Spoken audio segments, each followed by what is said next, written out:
माता की वंदे वंदे।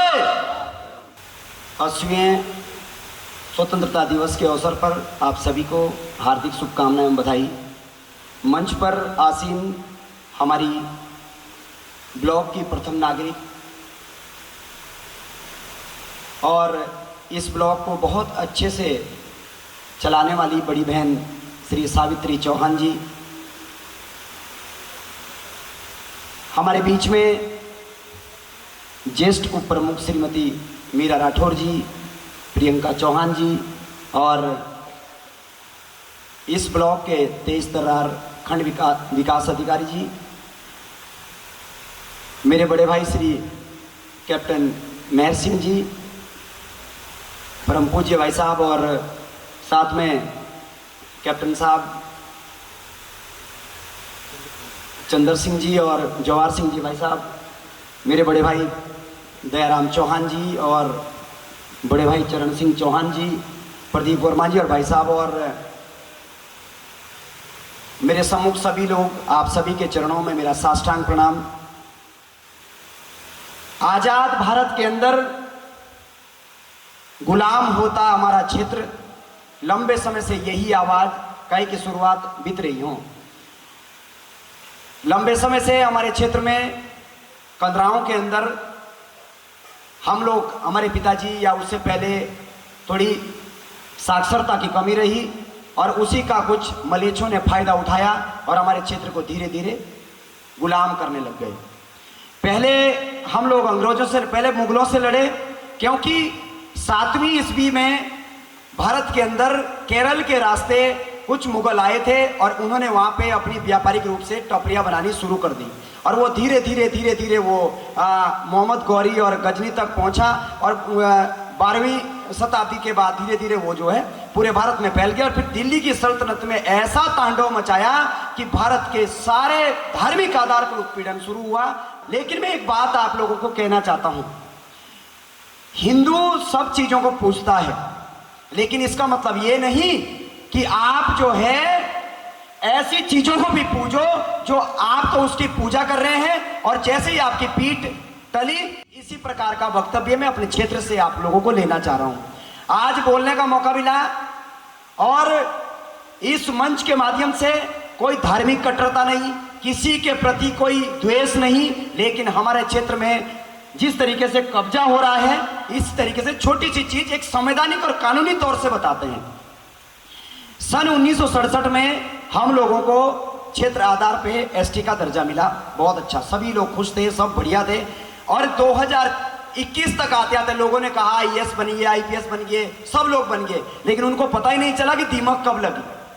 और दीमक जो है 1983 में लगी और 1983 में तब ऑनलाइन कोई भी दस्तावेज नहीं था और उसके तहत जो है एक खान पटवारी आता है और उसके साथ कुछ बंदोबस्त के कुछ मुस्लिम अधिकारी आते हैं और उनको हमारे वाजिब उल अर्ज, दस्तूर उल अमल, पन्नालाल सेटलमेंट एक्ट और जौनसारी अधिनियम और यहाँ तक कि इम्यूनिटी एक्ट 1931-32 को दरकिनार करते हुए, जबकि एक खत की जमीन दूसरे खत के नाम नहीं हो सकती थी, वहीं पे 1983 में 667 बीघा जमीन फ्री में उनके नाम कर दी। जिस तरीके से देश के अंदर मुगलों ने हमारी जमीन पे कब्जा किया, ठीक जौनसार में उसी तरीके से गुजरों ने हमारे जमीन पे कब्जा किया और उस कब्जे को ऑथेंटिकेटेड किया गया कि हाँ 1983 में इतने 700 बीघा जमीन पे इन्होंने कब्जा किया है, अब इनके नाम ये जमीन नाम लगा दो।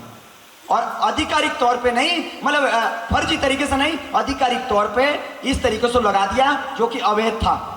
उसी तरीके से हम ये चाहते हैं, मुझे डर है, मैं जानता हूं कि जिस तरीके से भारत गुलाम हुआ, देश भी और वो जो ये विधानसभा चक्राता है ये भी इस तरीके से गुलाम होती जा रही है।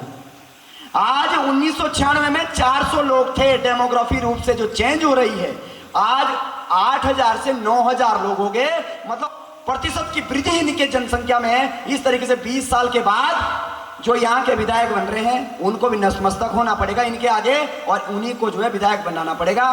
ताजुब की बात होगी कि बंगाण क्षेत्र में बगल में लगता हुआ क्षेत्र और नेरवा क्षेत्र जो पूरी तरीके से अब उसके चंगुल में है, तो 8 प्रधान इस बार और उप प्रधान वो दे चुके हैं। अब जैसे आप हटा रहे हैं तो कल के दिन ग्राम प्रधान है तो उसके अंतर्गत वो ग्राम पंचायत की जमीन होती है, वो लिख के दे देगा तो वहां पे सब चीजें बनेगी।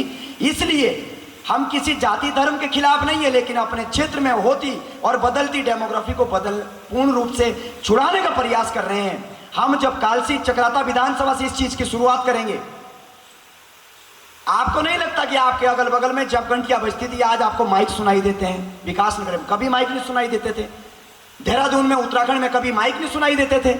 ऐसा क्या हुआ कि इसके बाद पूरे देश के अंदर इस तरीके से काम होने लग गया। फिर हमने कभी बोला नहीं, ये स्वतंत्रता का आंदोलन है। आपको स्वतंत्रता के 15 अगस्त 1947 को ये देश आजाद हुआ और कोलकाता के HS Suhrawardy direct action day के बारे में मैं आज आपको छोटी सी बात बता रहा हूं। डायरेक्ट एक्शन डे क्या था? डायरेक्ट एक्शन डे 1946 में चलाया गया बंगाल के अंदर का वो काला दिन था जिसमें 15,000 हिंदुओं को रास्ते में टुकड़ों टुकड़ों में बंगाल की सड़कों पे काट दिया गया। उनकी गति नहीं हुई, उनका दाह संस्कार नहीं हुआ। उसके बगल में एक हावड़ा ब्रिज पड़ता है, उसके नीचे गंगा नदी पड़ती है, उसके नीचे फेंक दिया गया और 1.5 साल तक उसकी सड़न दूर नहीं गई। कई लोग उस बीमारी की जद में भी आए, लेकिन उनका 15,000 लोगों का दाह संस्कार नहीं हो पाया।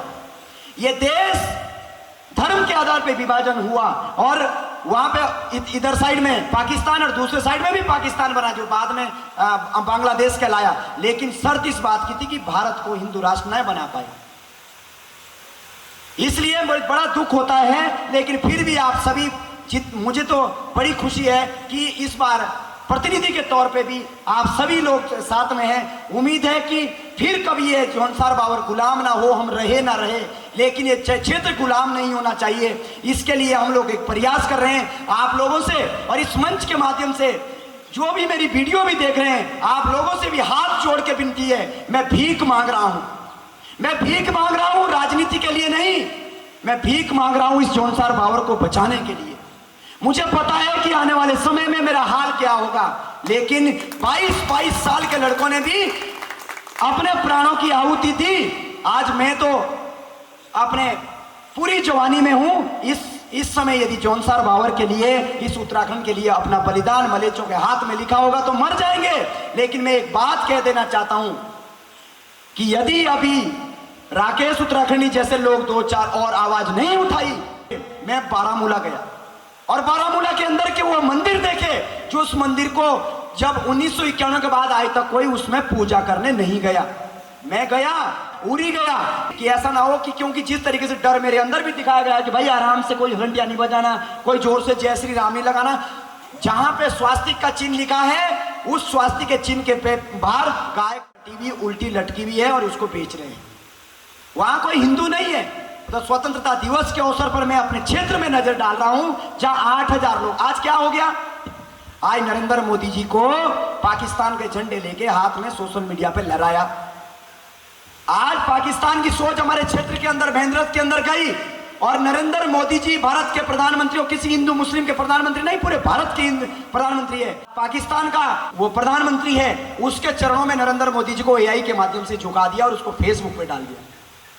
आपको नहीं लगता कि महमूद गजनी के तौर पे गौरी के जैसा जो है जौनसार बावर के महेंद्रत मंदिर में 12 खांडुओं को हिमाचल में भेज दिया और मंदिरों पे आक्रमण होने लग गया? आपको नहीं लगता कि बंकुआड़ जो जगह पड़ती है वो महेंद्रत के पारली तरफ, जो हनोल के पारली तरफ जो जगह है, उस जगह के अगल बगल में करीब 100-150 बीघा जमीन कब्जा ली गई है। महेंद्रत के मंदिर के बाहर पूरी के पूरी जमीन कब्जा ली गई है। हनोल मंदिर के बगल में चर्चें बनने लग गई है, हनोल मंदिर के बगल में मस्जिदें बनने लगी है। मैं किसी धार्मिक रूप से विरोधी नहीं हूं, लेकिन उग रहे हैं, इस पे आवाज कौन उठाएगा भाई? इसलिए एक आजादी मुगलों से थी, दूसरी आजादी अंग्रेजों से थी और तीसरी आजादी उन विचारधारा से है जो फिर धीरे धीरे हमारे क्षेत्र को गुलाम कर रहा है। मुझे उम्मीद है कि मेरे विचार, मैं जिस तरीके से विचार बोने का प्रयास कर रहा हूं, मेघाटू, रायगी, छुमरा, सेड़िया, कुला, बानपुर, चिटाड़, बाड़गरी, डेरसा, प्यूनल या फिर आसपास के जितने भी लोग हैं वो लोग मेरी बात को सुन रहे होंगे। उनको भी अब पता चला, जब हमने जांच करवाई तो अब पता चला कि ओह हमारे बाबा की जमीन तो यूं के नाम लगी, और ऐसी 667 बीघा जमीन जो है इनके नाम लगी है। तो उम्मीद है मैं जिस तरीके से कालसी ब्लॉक के आसपास भी इस तरीके की चीजें हैं, उस पर पीछे भी चर्चा हुई। और माननीय खंड विकास अधिकारी से निवेदन है, कोठी ग्राम पंचायत के अंदर भी इसी तरीके से मामला था, वो कागज अभी तक कैंसिल नहीं हुए। वो वहां पे बौसान के अंदर भी इस तरीके का मामला था, कैंसिल नहीं हुए। जो लीगल तरीके से उनकी बात नहीं करें, जो इलीगल तरीके से यहाँ पे पूरी तरीके से कब्जाने की कोशिश कर रहे हैं, हम उनकी बात कर रहे हैं। और आप सभी को स्वतंत्रता दिवस की बहुत बहुत बधाई। एक ही बात कहते हैं कि परम भे भवन्य त्वमेव तो राष्ट्रम समर्था भवत्वा शिशाते वृषम। बोलो भारत माता की, भारत माता की, भारत माता की। जय हिंद, जय भारत, जय उत्तराखंड, जय चारमासु, जय बद्री।